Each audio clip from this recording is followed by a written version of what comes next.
Om Swastiastu. Assalamualaikum warahmatullahi wabarakatuh. Salam sejahtera untuk kita semua. Namo Buddhaya, salam kebajikan. Yang terhormat Bapak Kepala Sekolah SMA Negeri 7 Denpasar. Yang saya hormati Bapak Ibu Dewan Juri Lomba Pidato Education of Sisma tahun 2022 serta generasi muda yang saya banggakan. Pada kesempatan yang berbahagia ini, perkenalkan saya Made Nariswari Paramita, perwakilan dari kelas 10 MIPA 4 akan membawakan pidato yang berjudul Cerdas dan Berkarakter, Itulah Generasi Muda. Generasi muda Indonesia yang penuh semangat. Generasi muda wajib bermimpi dan punya tujuan hidup. Tetapi, kalau dalam sehari-hari tidak ada gerakan, pengorbanan, usaha, dan kemampuan, mimpi itu tidak akan menjadi kenyataan. Tahu dari siapa kutipan tersebut? Ya, dari Bapak Erick Thohir yang kini menjabat sebagai Menteri Badan Usaha Milik Negara Indonesia ke-9 Kabinet Indonesia Maju. Sungguh menakjubkan bukan kutipan dari beliau? Bapak Ibu Dewan Juri yang terhormat, generasi muda merupakan suatu potensi bagi negara sebagai armada dalam kemajuan bangsa. Peran generasi muda sangat penting dalam mengisi pembangunan dan mempertahankan kemerdekaan suatu bangsa. Karena generasi muda merupakan sosok insan akademis yang sedang menjalankan aktivitas pendidikannya. Di era globalisasi ini, tentu saja generasi muda sudah tidak asing dengan kata kompas. Ya, secara umum kompas menurut Kamus Besar Bahasa Indonesia adalah alat untuk mengetahui arah mata angin. Atau arti lainnya dari kompas adalah pedoman arah. Menjadi pedoman arah, tentu saja alat ini akan sangat berguna bagi kita semua. Sama gunanya, generasi muda bisa sebagai kompas pendidikan atau pedoman pendidikan. Secara sederhana, bagaimana sih generasi muda bisa mencari arah sebagai strategi dan inovasi untuk pendidikannya di era globalisasi ini? Baiklah, mari kita bahas bersama. Untuk membantu generasi muda saat era globalisasi ini, ada 3 strategi utama yang perlu diperhatikan generasi muda. Di antaranya yaitu 1.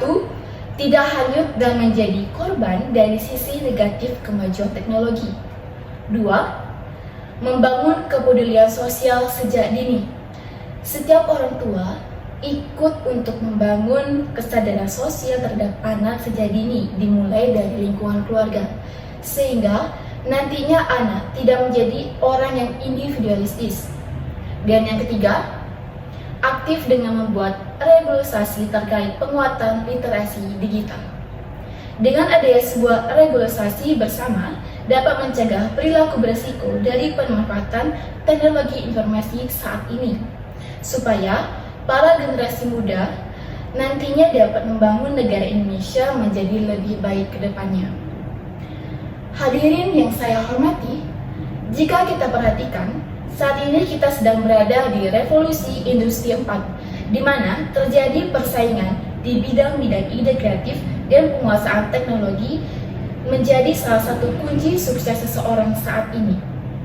Revolusi industri 4 harus kita hadapi. Revolusi ini juga dapat mendorong kreativitas dan inovasi generasi muda dalam membangun industri kreatif. Perkembangan teknologi harus kita manfaatkan, namun produksi konten dan produk lokal Indonesia tidak boleh ditinggalkan dan harus dioptimalisasi melalui platform media digital. Bapak Ibu Dewan Juri yang terhormat, selama ini pendidikan banyak berorientasi kepada tingginya hasil dan prestasi belajar. Padahal, kearifan lokal yang menjadi representasi nilai-nilai kebudayaan masyarakat harus tetap ada demi mencapai tujuan untuk membentuk generasi muda yang cerdas dan berkarakter serta berbudi pekerti luhur yang siap bersaing dalam kehidupan masyarakat global. Bagaimana? Setuju bukan pemirsa? Nah, kearifan lokal seperti apa yang bisa generasi muda terapkan? Ya, dengan meminta arah atau bimbingan kepada catur guru. Dalam ajaran agama Hindu, kita mengenal 4 guru yang harus dihormati.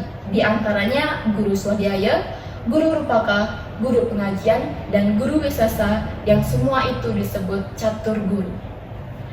Saat era globalisasi ini, peran dari keempat guru tersebut sangat berpengaruh terhadap perkembangan generasi muda.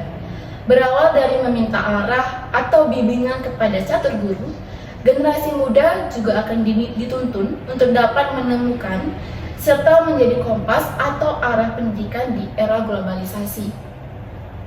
Sebagai generasi muda yang terpelajar, kita harus dapat memilah dampak dari globalisasi, mana yang patut dicontoh dan mana yang tidak patut dicontoh. Ingat, yang muda yang bergerak. Anak muda tidak bisa dianggap remeh. Terbukti dari pergerakan yang membawa perubahan besar di suatu negara berawal dari anak muda. Demikian pidato yang dapat saya sampaikan. Terima kasih atas segala perhatian dan mohon maaf apabila terdapat kesalahan. Om Santi Santi Santi Om.